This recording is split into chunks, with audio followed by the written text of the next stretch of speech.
Assalamualaikum warahmatullahi wabarakatuh. Rio Riasport kembali menyapa Anda. Masih bareng saya Dewa ya. Oke. Kita akan kembali coba kawal wakil tim Indonesia ya di ajang ACL 2 yang di Persib Bandung di laga penyisihan grup terakhir nih. Yang kali ini akan menjamu wakil asal Cina, Zhejiang FC. Nah, laga ini sangat-sangat penting bagi Persib sebab Persib itu cuma punya 1% peluang buat lolos ke 16 besar. Sebab ya inilah kenyataan kita dan yang harus dihadapi oleh Persib. Tapi sebagai kalian pendukungnya Persib ya, kita doakan saja supaya Persib di laga ini mendapatkan hasil yang sangat maksimal.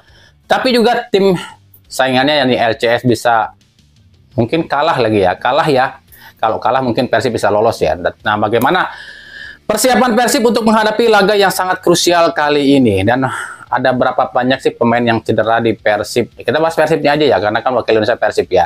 Dan seperti apa sih taktik Boyan Hodak untuk menghadapi laga yang bisa dibilang mungkin salah satu laga pamungkas ya. Kalau tim asal Indonesia atau Persib ini mungkin nggak bisa menang di laga ini ya, ini bisa jadi laga terakhir di ACL 2. Tapi seperti biasa sebelum kita bedah semua apa yang coba dilakukan oleh Boyan Hodak untuk menghadapi laga kali ini, saya tetap mau dukungannya untuk channel ini agar terus berkembang dan bisa memberikan berita-berita informatif yang tentunya semoga saja bermanfaat untuk kita semua. Caranya masih sama. Cukup dengan klik subscribe, aktifkan juga notifikasi loncengnya, like, share, dan juga komen. Dan inilah jelang laga antara Persib Bandung kontra Zhejiang FC di AFC Champions League 2.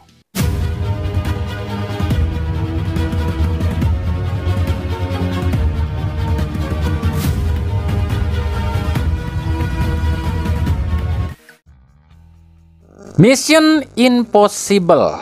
Ya, itulah kata yang tepat untuk menggambarkan apa yang akan dilakukan Persib di penyisihan grup F AFC Champions League 2. Lawan yang akan dihadapi kali ini adalah wakil asal Cina, Zhejiang FC.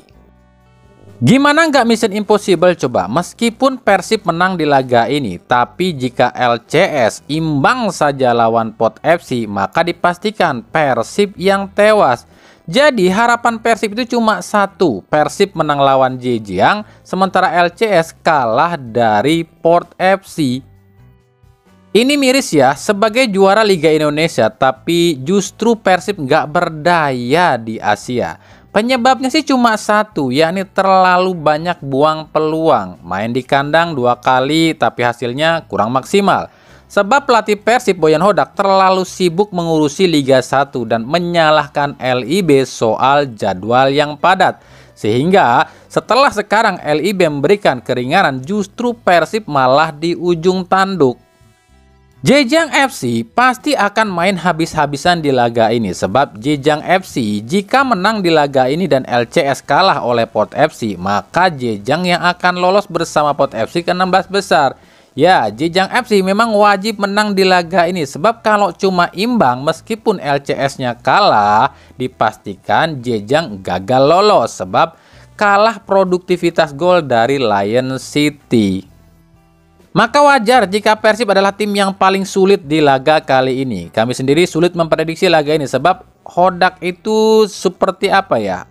Seperti anti klimaks kalau di ACL 2. Kadang di saat Persib butuh mencetak gol yang lebih banyak, Hodak malah mengistirahatkan striker utamanya David Da Silva yang katanya cedera.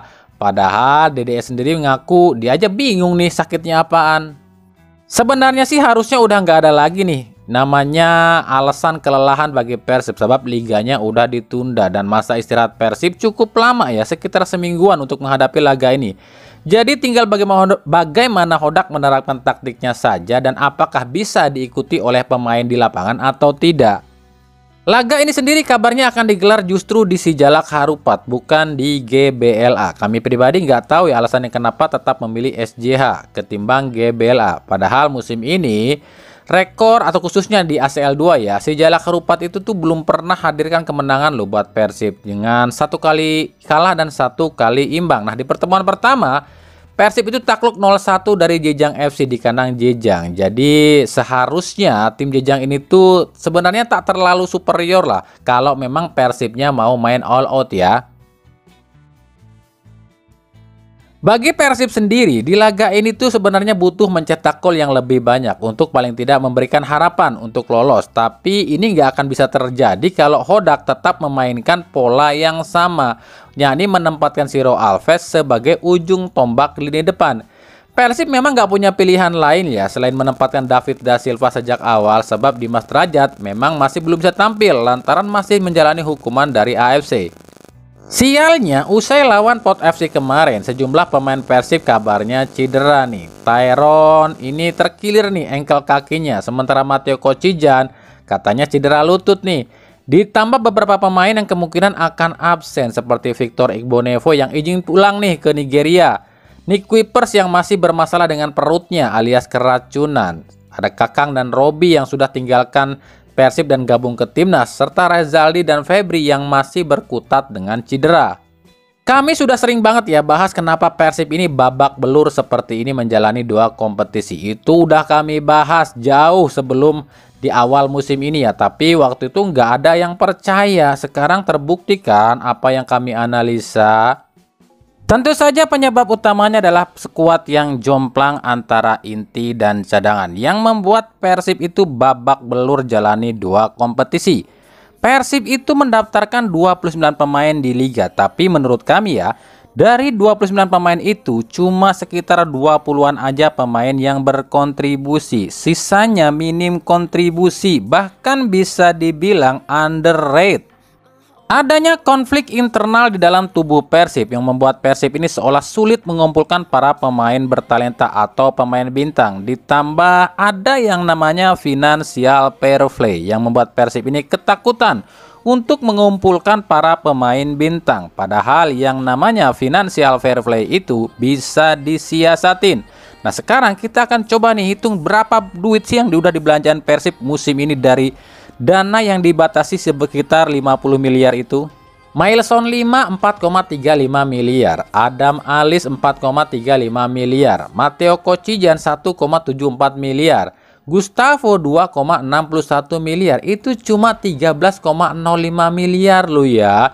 Sementara Persib Bandung itu kan dikasih 50 miliar batasan untuk financial fair play. 50 miliar dikurangi 13,05 miliar, masih ada duit 36,95 miliar. Nah, duit kurang lebih 37 miliar ini harusnya sih bisa nih dimaksimalkan. Contoh nih, Persib ya udah nggak usah pakai 29 pemain, pakai 25 pemain aja. Tapi pemainnya yang berkualitas, yang bisa mungkin sedikit nggak jomplang antara inti dan cadangan. Emang sih pemain asing di Liga 1 itu kan cuma 8 yang boleh direkrut, tapi kan di Liga 1 nggak ada batasan tuh berapa jumlah pemain naturalisasi. Kenapa Persib nggak numpukin pemain naturalisasi? Kan banyak tuh pemain naturalisasi. Oke, kita ambil di lini depan deh seperti Beto, Spaso, atau di belakangnya mungkin Beltrame atau Diego Michel. Dan buang cadangan yang memang nggak berkualitas, yang ya cuma menu-menuhin bangku cadangan aja. Karena kan yang namanya pemain naturalisasi itu adalah statusnya lokal tapi rasa asing. Ini mah malah ngebuang Ezra Walian. Ya udah. Menghadapi Jejang FC, Boyan Hodak harus bisa mengantisipasi permainan cepat Jejang FC yang bermain dari sayap dengan umpan-umpan bola crossing dan juga cutback. Sebab di lawan Pot FC aja Persib itu 2 kali loh kebobolan dengan skema yang sama, yakni umpan crossing. Dan satu hal lagi yang harus dibenahi oleh Boyan Hodak, yakni jangan membuat kesalahan sendiri. Sebab Persib itu sering banget ya dibobol lantaran kesalahan sendiri. Contoh, 1 gol yang bersarang ke gawang Persib di Jejang FC kemarin, itu kan kesalahan lini belakang Persib. Begitu juga dengan gol di Pot FC kemarin, itu pun ada kesalahan dari lini belakang Persib.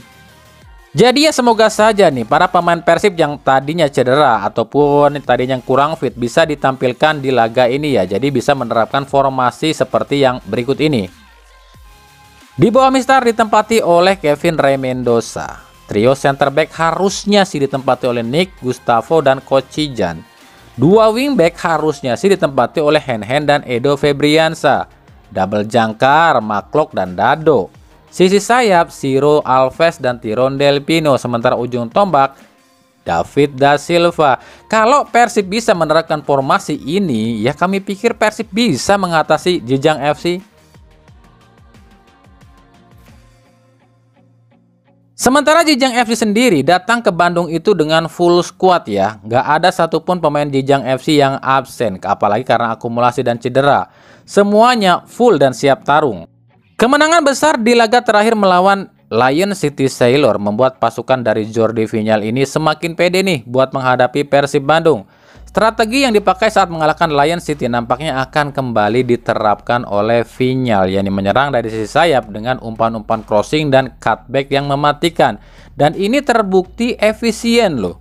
Apalagi Jordi Viñal tahu kelemahan Persib. Kelemahan Persib itu ada di sektor kiri dan kanan pertahanannya. Lalu para pemain Persib pun akan kesulitan ya jika di pressing secara ketat, yang ujung-ujungnya para pemain Persib ini akan membuat kesalahan sendiri.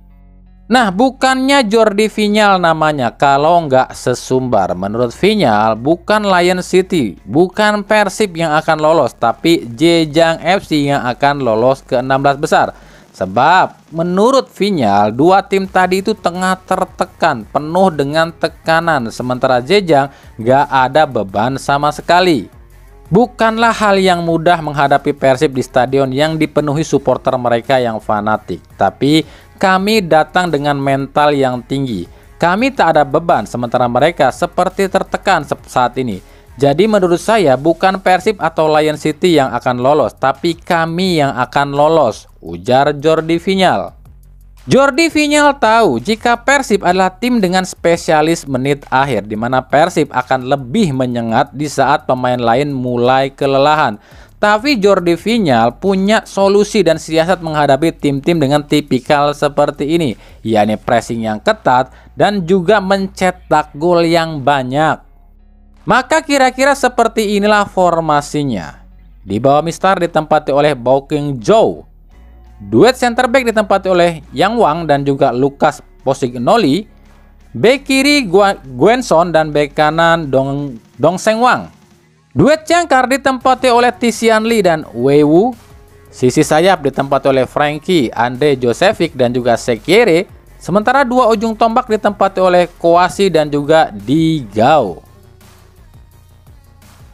Laga Persib Bandung kontra Jijang FC ini rencananya akan disiarkan secara langsung di RCTI Kamis 5 Desember 2024 mulai pukul 19.00 waktu Indonesia Barat dari Stadion Sijalak Harupat.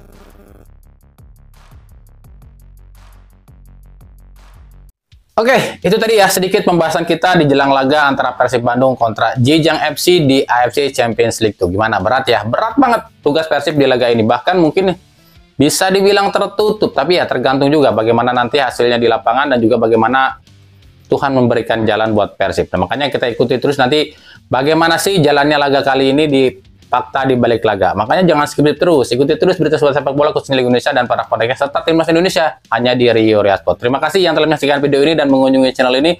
Kritik dan saran selalu kami nantikan di kolom komentar atau di media-media sosial kami ada di bawah ini. Oke, sampai jumpa di video-video kami selanjutnya dan salam Rio Ria Sport. Wassalamualaikum warahmatullahi wabarakatuh.